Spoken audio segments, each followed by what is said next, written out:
Here's the call of the night. We can project now that Pennsylvania, the biggest battleground prize of the night, will go to former President Donald Trump. ABC News can now project.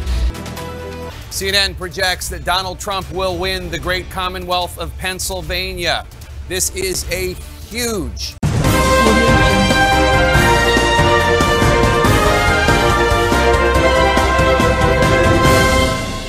Oduu teenya jalqabaatiin Pirezidaantiin duraanii Ameerikaa Doonaald Tiraamp irra deebi'iin marsaa lammaffaa pirezidaantii Ameerikaa 47ffaa ta'uun filataman. Kanaanis ministeerri muummee Itoophiyaa Abiy Ahmed Tiraampiin baga gammaddan jechuun ergaa gammachuu qooddatan. Doonaald Tiraamp filannoo Ameerikaa injifachuu yoo labsan Kamala Harris ammoo dhiphachaa jirti jedhame. Gabaasa bal'aa dhageessu. Oduu itti aanuun Minister Deetaan Ministeera buufata doonii Soomaaliyaa aangoo gadhiisan. Minister Deetaan kun pirezidaantiin Soomaaliyaa Hassan Sheikh Mohamud tokkummaa Soomaalee diigaa jira jechuun aangoo gadhiisuuf dirqamaniiru. Yeroo ammaa Itoophiyaa waliin wal dhabaa kan jirtu Soomaaliyaan keessoo isiittis muddamni hammaateera. Bal'inaan dhageessu. Oduudhuma wal qabateen Ameerikaan Soomaaliyaadhaaf liqii doolaara biiliyoona takkaa ol ta'uu kennite. Gabaasa bal'aa dhageessu. Oduu biraatiin Aanaadharraatti imaamni masjiidaa hidhattootaan ugguramanii ajjeefamuun dheekkamsa kaase. Naannoo Oromiyaa keessatti ajjeechaan qaamota hidhatanii raawwatamu jabaatee itti fufeera. Bal'inaan dhageessu. Oduu biraatiin idaa dhaabbileen misoomaa kaffaluu dadhaban birrii biiliyoona 845 mootummaan baankii daldalaatiif kaffaluufi jedhame. Ni dhageessu. Oduu teenya xumuraatiin ministeerri muummee Israa'el Beniyaamin Netanyaa'oon ministeera ittisaa biyyattii kan ta'an Yoav Gaalaanti hojiirraa ari'an. Yeroo ammaa kana duguuggaa sanyii Gaazaa keessatti raawwachaa kan jiran humnoonni Israa'el ofiifis wal dhabaniiru. Israa'elitti maaltu deemaa jira? Bal'inaan dhageessuu akkam jirtu daawwattoota hordoftoota aanolee Global Media. Oduu odeeffannoo keenya guyyaa irraa tokko jennee jalqabneeti jirra. Oduu keenya ijoo isaa amma dhageessan bal'inaan isin biraan geenya. Haga xumuraa sagantaa keenyaatti dhaggeeffachuun yaada qabdan gara koomentiitiin nuuf barreessaa. Viidiyoon keenya namoota hedduu bira akka dhaqqabuuf ammoo like, share, subscribe godhuun dagatinaa isiniin jenna. Kallattumaan gara gabaasa bal'aattiin isin qajeelcha.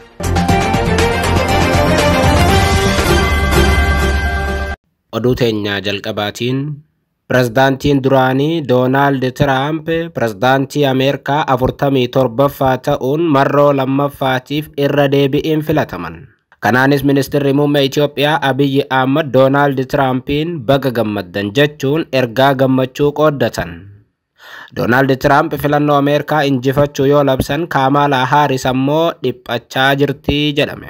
Filannoo pirezidaantummaa Ameerikaa 47ffaa kaleessa jechuun sadaasa 5,2024 gaggeeffame irratti haga yoonaatti Doonaald Tiraamp guutummaatti Kamala Harris dursee argameera.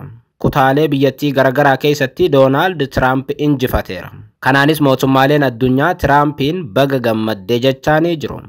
Bu'aa filannoo haga ammaatti beekameen bakka bu'aan paartii Riippaabilikaanii Doonaald Tiraamp Dimookiraatota kan bakka buute Kamala Harrisiin durseera. Qaadhimamaan tokko filannicha injifachuuf sagalee 270 argachuu kan qabu yoo ta'u, bu'aa haga ammaatti ifoomeen Doonaald Tiraamp sagalee 266 argachuun Kamala Harris ammoo 219 argachuun Doonaald Tiraamp isii dursaa jira.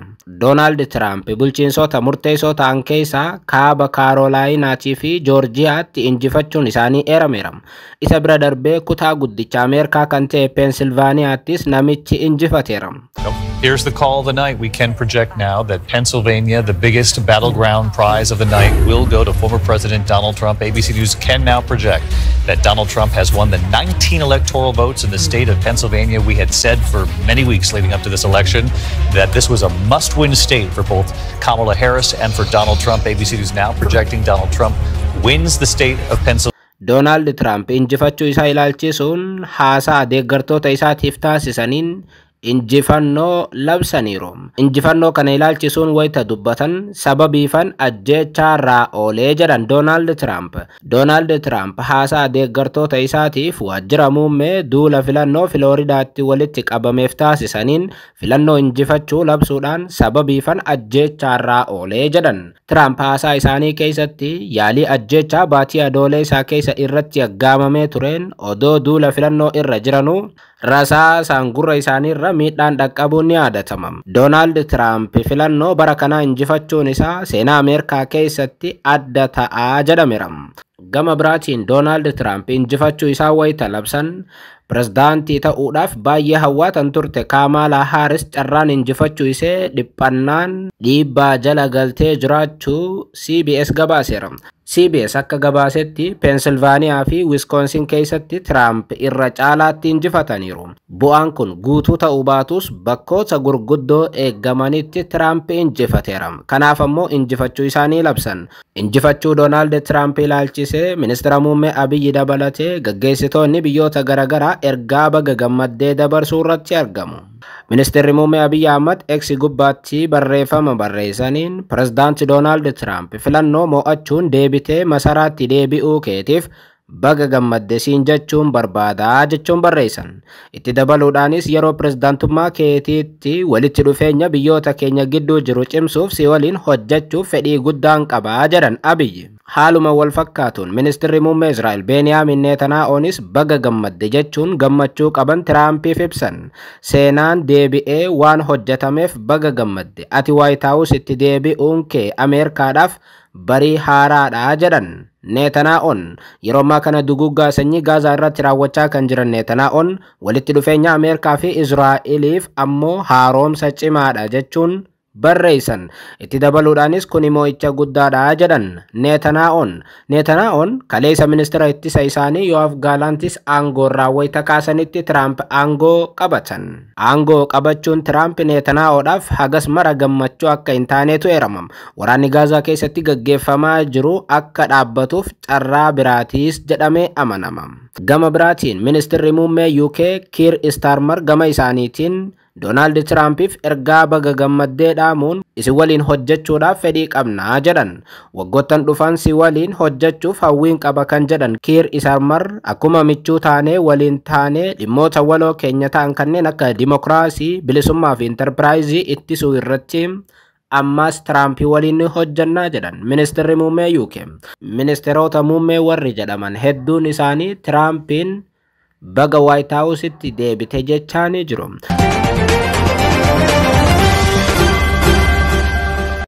Oduu biraatiin ministeer deetaan ministeera buufata doonii Soomaaliyaa aangoo gadhiisan. Pirezidaantiin Soomaaliyaa Hassan Sheikh Mahamud tokkummaa Soomaalee diigaa jira jechuun ministeerri kun aangoo gadhiisuuf akka dirqaman himan. Deetaa ministeera buufata dooniitii fi geejjiba galaana Soomaaliyaa kan ta'an Saadaan Mohammad Abdii aangoo gadhiisuu isaanii miidiyaaleen biyyattii gabaasan. Akka gabaasni Soomaaliyaa bahe agarsiisutti guyyoota muraasa keessatti ministeerri sadaffaan mootummaa Soomaaliyaa aangoo gadhiisuu isaati. Yeroo ammaa kana Itoophiyaa waliin wal dhabaa kan jirtu Soomaaliyaan keessoo isiittis muddamni hammaateera. Aangoo gadhiisuun ministeerota Soomaaliyaa kan hammaate waldhibdee mootummaa federaala Soomaaliyaatii fi Jubilaand gidduutti uumameen akka tahee ibsame. Saadam Puntland irraa yoo ta'an miseensa paarlaamaatiis jedhameera. Qondaalli guyyaa kaleessaa aangoo gadhiisan kun mootummaan heera biyyattii cabsuu, piroojektota Puntland bakka siyaasaa taasisuu, sirna federaalaa guutummaatti balleessuu, naannoo Jubilaand keessatti walitti bu'iinsa uumuudhaan mootummaa Hassan Sheikh Mahamud himataniiru. Walumaa galatti haala amma mootummaan Hassan Sheikh Mahamud itti deemaa jiru kan hin deeggarree fi heera biyyattii waan faalleessu irratti akka hin hirmaanne ibsan obbo Saadam. Tibbana mootummaan Hassan Sheikh Mahamud turtii aangoo dheereffachuuf yaalii taasisaa akka jirutu himama. Fakkeenyaaf turtiin aangoo pirezidaantii biyyattii heera biyyattiitiin waggaa 4 xumurama yookaan filannoon gaggeeffama. Mootummaan Hassan Sheikh Mahamud garuu turtiin aangoo kun gara waggaa 6tti akka siqu barbaadu. Kun immoo heera biyyattii kan faalleessuu fi Soomaaliyaadhaaf balaa kan qabudha jechuun aangoonni hedduun aangoo gadhiisaa jiru. Kanaafis ammoo naannolee hedduun mootummaa federaalaa waliin dhibdee keessa erga galanii bubbulaniiru. Pirezidaantoonni naannolee Soomaaliyaa hedduun isaanii haalli itti Hassan Sheikh Mahamud deemaa jiru walitti bu'insa Soomaaliyaa keessa duraanuu jiru ittuu hammeessaa jedhu. Heerri Soomaaliyaa bara 2012 hojii irra oole akka jedhutti Soomaaliyaatti waggaa 4 filannoon gaggeeffamuu qaba. Isaas ammoo karaa dimokiraatawaa ta'een ta'uu qaba jedha. Garuu jedha heerri biyyattii kun rakkoon nageenyaa sodaachisaa yoo jiraate yeroodhaaf filannoon dheereffamuun rakkoo akka hin qabne eera. Kun heera gubbaatti tumamee jira. Haa ta'u malee Soomaaliyaatti rakkoon nageenyaa takka hafuura baafatee hin beeku. Kanuma gidduutti filannoon gaggeeffamaas ture. Turtii aangoo dheereffachuu kana bara 2022 illee pirezidaantiin Soomaaliyaa yeroo suni kan ta'an Muhammad Abdullah Farmaajo yaalanii turan. Garuu isaa fi Hassan Sheikh Mahamud gidduutti wayita sana muddamni dhalatee jennaan Farmaajoon aangoo gadhiisuuf dirqaman yookaan filannoo gaggeessuuf dirqaman. Miseensi paarlaamaatii fi deetaa ministeera buufata doonii Soomaaliyaa kaleessa aangoo gadhiisan.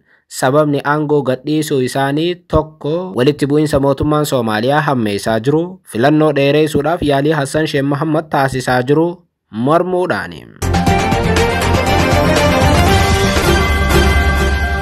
Oduudhuma wal qabateen Ameerikaan Soomaaliyaadhaaf liqii doolaara biliyoona takkaa ol ta'u kennite. Kunis ammoo haaromsa dinagdee biyyattii deeggaruuf waliigaltee haarawaa biyyoota lamaan gidduutti mallatteeffame hordofeetii jedhame. Qibxataa kaleessaa ministeerri maallaqa Soomaaliyaa Bihii Egee fi ambasaadarri Ameerikaa Riichaard Raayilii Moqaadishootti wal arguun dhimma deeggarsa gama dinagdeetiin godhamu irratti mari'ataniiru.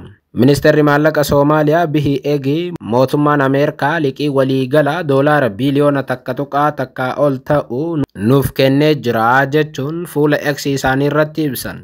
Itti dabaluudhaanis mootummaa fi uummanni Ameerikaa haaromsaa fi guddina dinagdee keenyaaf deeggarsa taasisaniif nan galateeffadha jedhan. Soomaaliyaatti ambasaaddara Ameerikaa kan ta'an Raayiliin gama isaaniitiin Ameerikaan liqii kennite kana dabalataan bara kanatti qofa Soomaaliyaadhaaf deeggarsa misoomaa nageenya dinagdee fi namooma doolaara biliyoona takkaa lama kennuu ishee ibsaniiti jiru.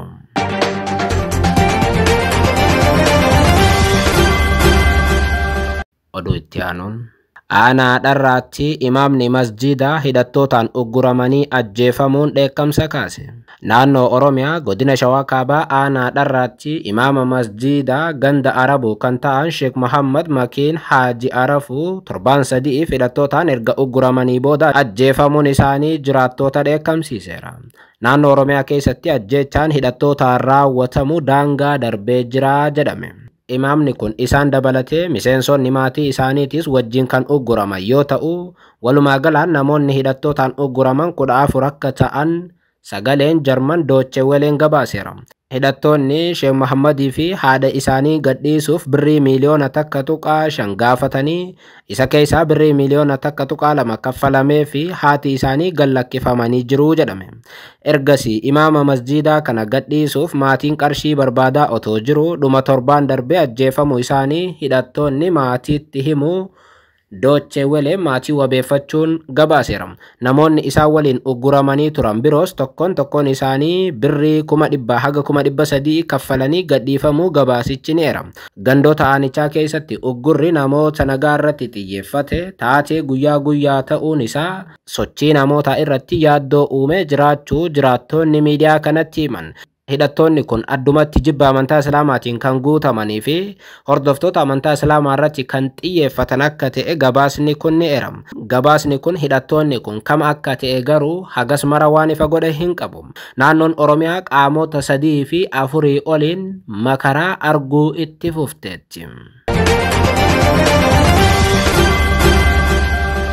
Oduu biraatiin Idaa dhaabbileen misoomaa kaffaluu dadhaban birrii biliyoona 845 mootummaan baankii daldalaatiif kaffaluufi jedhame. Mootummaan Itoophiyaa birrii dhaabbilee misooma mootummaa baankii daldala Itoophiyaa irraa liqeeffatanii kaffaluu dadhaban waggaa itti aanan 10 keessatti kaffaluuf akka jiru beeksiseera.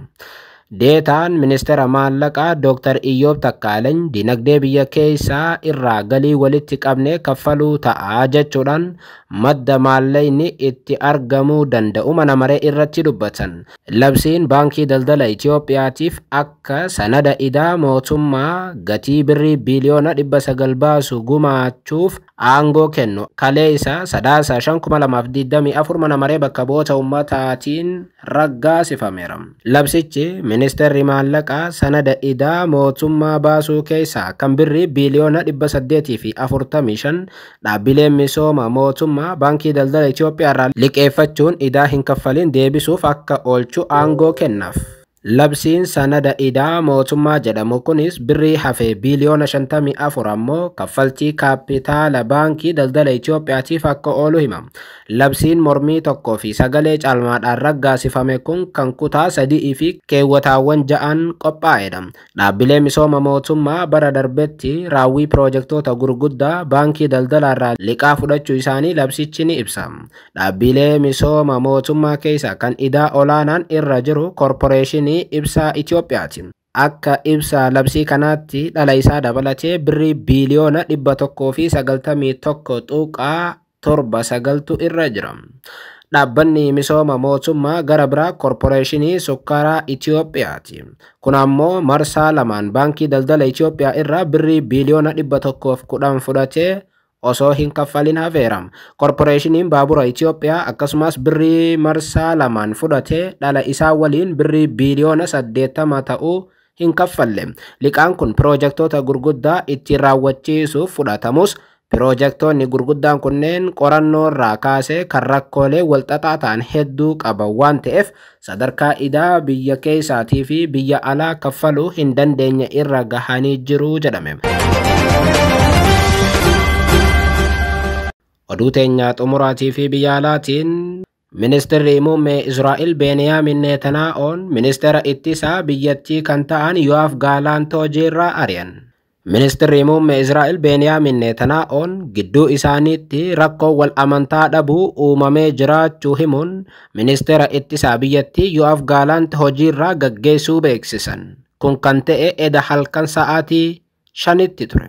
Netanyaa'oon ibsa kenneen ji'oota darban keessa amantaan Gaalaant irraa qabu hir'ateera jechuun ministeerri dhimma alaa biyyattii Israa'el Kaatis bakka Gaalaant akka bu'u himan. Yo'aaf Gaalaant immoo battaluma aangoo irraa kaafame miidiyaa hawaasaa irratti ergaa dabarseen nageenyi Israa'el ergama jireenyaa koo ture yeroo hundumaas ni ta'a jechuun maxxanse. Yeroo hunda nagaan Israa'eliif akka ta'u hawwii koo ture jedhan Yo'aaf Gaalaant. Yo'aaf Gaalaant hojiirraa ari'amuu kana hordofee daandii Teel Aviv irratti mormiin cimaan dho'eetii jira. Ummanni biyyattii guutuun daandii irratti ba'uun Yo'aaf Gaalaant aangoo irraa kaafamuun fudhatama hin qabu jedhan. Itti dabaluudhaanis ministeerri muummee biyyattii Netanyaa'oon nama waraanaa jaarraa 21ffaatii jechuun waamaniiru. Hoggantoonni mormitoota siyaasaa biyyattii hiriirri uummataa bal'aan akka gaggeeffamuu fi itti fufu gaafataniiru. Netanyaa'oo fi Gaalaant yeroo dheeraaf wal dhabaa akka turantu amanama. Yo'aaf Gaalaant kanaan si'a lammaffaa aangoo irraa kaafamuu isaaniiti.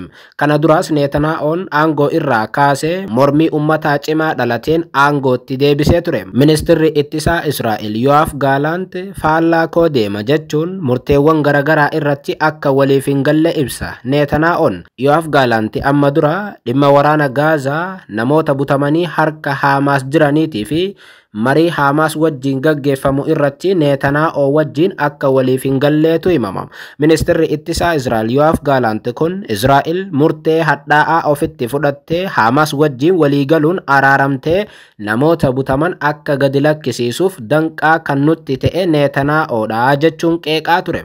Yo'aaf Gaalaant ministeerri muummee Israa'el waraana jaallataa jechuunis ofiifuu nama waraanaa ta'anii ajaja Netanyaa'ootti akka dheekkaman himuum. Yo'aaf Gaalaant aangoo irraa ari'amuu booda miidiyaa biyya keessaatti dubbateera jechuun Reuters akka gabaasetti Israa'el gaadidduu waraanaa keessa marmaaraa jirti biyya hamileen dukkanaa keessa jirtus taateetti jechuun akka dubbate gabaasni Reuters ni agarsiisa.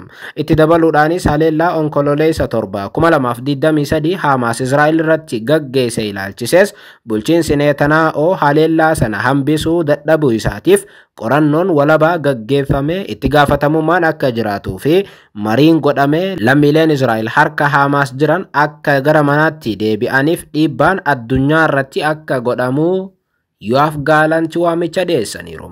Netanyaa'uun eda haasoo godheen gama isaatiin waraana gidduutti yeroo kamiyyuu caalaa muumicha ministeeraatii fi ministeera ittisaa gidduutti amantaan guutuun barbaachisaadha jedhan.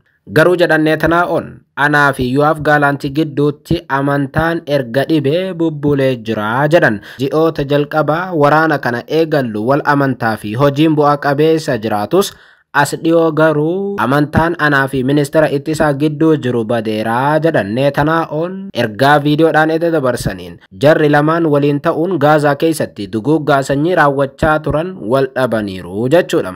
Dhiigni lammiilee Gaazaa Israa'el keessatti muddama biraa uumeera jechuudha. Lammiileen Israa'el Yoav Gaalanti aangoorraa kaafamuun fudhatama hin qabu erga jedhanii hiriira baanii booda isa qofa osoo hin taane ministeerri muummee Israa'eluu nama waraanaa jaarraa 20 takkaffaa waan ta'eef aangoo biyyattii gadhiisuu akka qabu gaafataniiru.